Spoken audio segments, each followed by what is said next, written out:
Good evening, good day, good morning, whatever time that you're having the opportunity to watch this latest YouTube video presentation that I'm presenting. How you doing? My name is Rain of Tears, and this is sort of a off-the-cuff, informal presentation, I guess you could call it, or I guess I would call it, in regards to a layman's perspective on how racism is perceived, or should I say more specifically, Black American males' layman's perspective on how racism is perceived by the average white American. And when I give these occasional presentations, I always preface by saying that one, I don't proclaim to be an expert. That's why I call it, in this particular case, I use the word layman. It's just my own perspective, you know, and I'm pretty sure that a lot of people have other perspectives. Some may agree, some may disagree. It's all good. I would want to say by starting off that, you know, most white people are racist.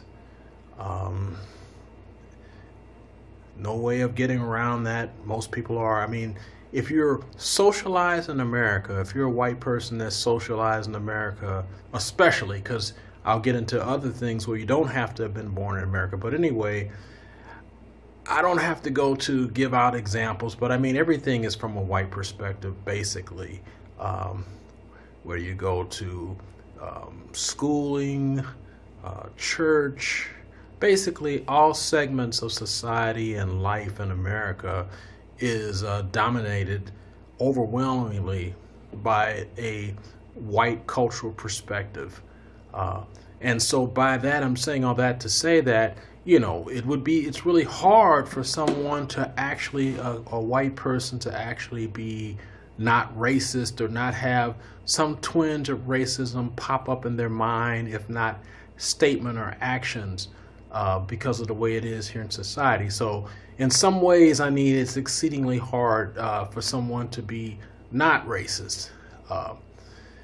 And for example, I mean, I'm just going to give some informal example. I mean, I've really noticed when the average white person that's walking down the street, they don't like to make eye contact with a black person.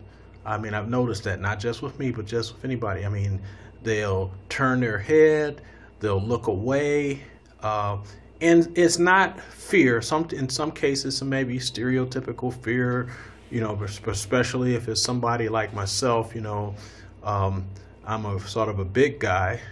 I'm not a tough guy or anything like that. And plus, I'm kind of old too. But you know, we know to deal with that. You know, black people, black men, or whatever, how that can be. You know, all the stereotypical trimmings of clutching the purse and the whole 9 yards. And granted, somebody can say, well, yeah, there's a legitimate reason. You know, black crime. You know, youth. I mean, and you know, give me a break. I mean, the vast majority of crime is centered on a person's own racial and ethnic background, period. By that, I'm saying that, you know, most white people are going to be victimized by white people in terms of crime. Most Mexicans are going to be victimized by Mexicans. Most Puerto Ricans will be victimized by Puerto Ricans. I mean, I could just go on and say Latinos, but I'm intentionally just breaking it down, you know, to the micro level like this, just to say that that's the case. And because it's proximity, you know, the average person of another ethnicity generally does not live in an integrated community. I mean, there's some, obviously, and, you know, throughout the United States, but for the vast majority of all people, people live in their own enclaves, their own social group, or their own racial group, whatever. So, and then when you look at the media, which is another segment of white society, basically, most of the times it's just filled with stereotypes. I mean, most of the time they're negative, ignorance personified or whatever.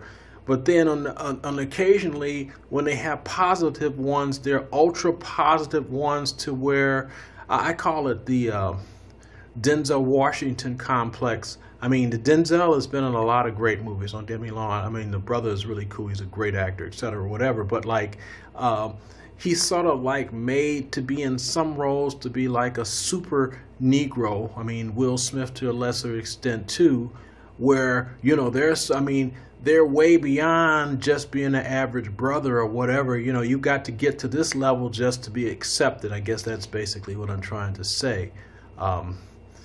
And excuse me, that's the reality of it, and so that sort of filters down in terms of like how other ethnic groups and racial groups may perceive black people. I mean, some it's just a segment of like not wanting to be associated with a quote unquote loser.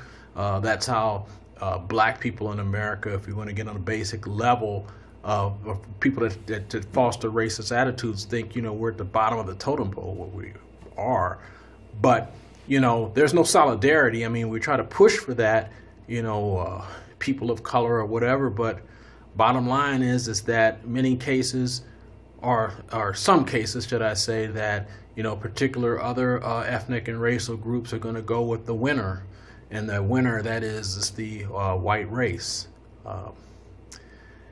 And so, I'm not one to come up with my views or solutions in terms of like how that can be dealt with in terms of black people. I mean, people have had their ideas about that, and other leaders and people that are more equipped to voice their opinions about that. All I'm doing is just stating the realities of how things are now. And of course, we know that because of the history of this country's slavery and the Jim Crow and all that, and all of that negativity sort of builds into views of black people, even though things have changed or whatever. That perception still lingers because people pass that on, even unintentionally. Pass it on to the next generation of people or whatever. So in terms of racial harmony and all that, I mean, in the Trump environment, I mean, I talked about that on another video that I put out, and then other people talked about that. I mean, common sense would tell you it's going to be rough, but it's not the end of the world.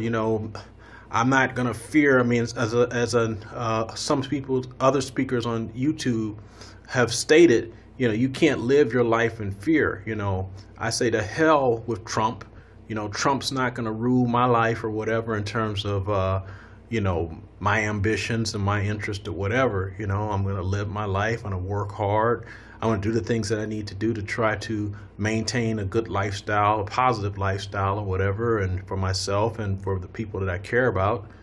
And that's what I would suggest that everybody else do too, black people and others that are, have fears or whatever. Don't let the fear rule your life. I mean, as I'll give credit to Zaza Ali. I listened to her video. She sort of quoted this, and it's sort of a fear of fear. That's what it's like with, the way I hear and see now in terms of the Trump phenomenon. It's like, who like the boogeyman or whatever. I mean, we need to knock that off, just live your life. So I know this got a little bit tangential, but this was just some thought musings that I had and just want to pass on. And I hope that everyone is having a good year, or hopefully the upcoming year will be better than what some of us may anticipate or fear that it may be.